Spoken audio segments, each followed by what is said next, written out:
Hello everyone, welcome back UP TCS the fight vision. I hope आप लोगों की study बहुत ही अच्छी चल रही होगी, क्योंकि अब यूपी पीसीएस प्रीलिम्स में ज़्यादा टाइम बचा ही नहीं है। तो इसलिए 8 से 10 घंटे डेली स्टडी कर रहे हैं तो आप पीसीएस क्रैक कर सकते हैं। क्योंकि अब जितना भी हमारे पास टाइम बचा हुआ है उसको उसमें जी जान लगा देना है, क्योंकि अब ये एग्जाम बहुत ही टफ होता जा रहा है। और स्पेशली सी सेट के लिए हमें कम एक दिन भी सी सेट को दे देते हैं तो आपका सी सेट इजिली क्रैक हो जाएगा। तो चलिए बात करते हैं। हम ऐसा कुछ बताने वाले हैं जिससे हमें पीसीएस प्रीलिम्स क्रैक करने में आसानी हो, क्योंकि सी सेट एक ऐसा सब्जेक्ट है जिसको अगर क्रैक नहीं करते तो यूपी पीसीएस में जीएस में चाहे जितना भी अच्छा स्कोर कर ले जाए, लेकिन हमारा प्रीलिम्स नहीं क्रैक हो सकता। और हम में से बहुत से बच्चे हर साल 1 नंबर आधे नंबर से सी सेट की वजह से प्रीलिम्स क्रैक नहीं कर पाते और उनका पूरा साल खराब हो जाता है। तो आज हम उसी बारे में बात करने वाले हैं जिससे कि सी सेट ईजिली क्रैक कर सकें।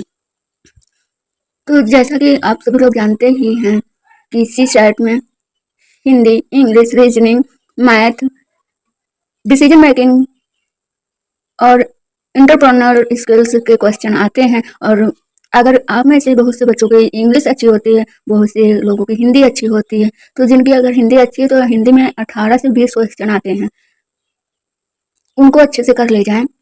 इसके बाद अगर रीजनिंग भी वो अगर पूरी कर रहे हैं, इसके बाद मैथ और उसमें मैथ और इंग्लिश में आधा आधा भी कर ले रहे हैं तो उनका सी सेट इजिली क्रैक हो जाएगा। और इसमें सी सेट में जीएस के भी 2-3 क्वेश्चन होते हैं जो कि वो तो इजी ही होते हैं। जो बच्चे इंग्लिश मीडियम से होते हैं उन्हें इंग्लिश में कोई दिक्कत नहीं होती अगर वो इंग्लिश, मैथ या रीजनिंग में से पूरी कर पा रहे हैं। इसके बाद हिंदी और दूसरे सब्जेक्ट से आधा भी कर पा रहे हैं तो उनका इजीली क्रैक हो जाएगा। और ये decision making and entrepreneur skills ऐसे है कि इसमें हमको क्वेश्चन तो इजी लगते हैं लेकिन वो हमसे गलत हो जाते हैं।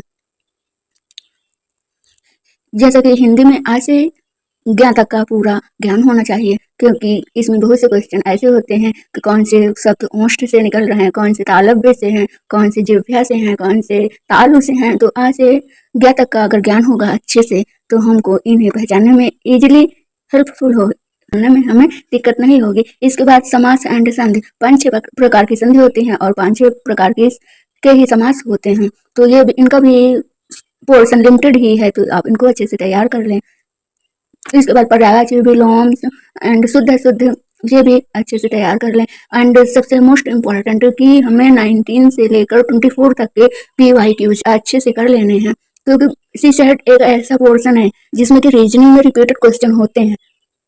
कई बार देखा गया कि सेम टू सेम क्वेश्चन आ रहे हैं, तो इसलिए PYQs अच्छे से 5-6 साल का तो कम से कम अच्छे से एनालिसिस कर ही लीजिए, जिससे कि आपको सी सेट क्रैक करने में आसानी हो। एंड जो बच्चे बॉर्डर पर रहते हैं वो अपने ही 3-4 सब्जेक्ट अगर अच्छे से तैयार कर ले तो उनका सी सेट क्रैक हो जाएगा।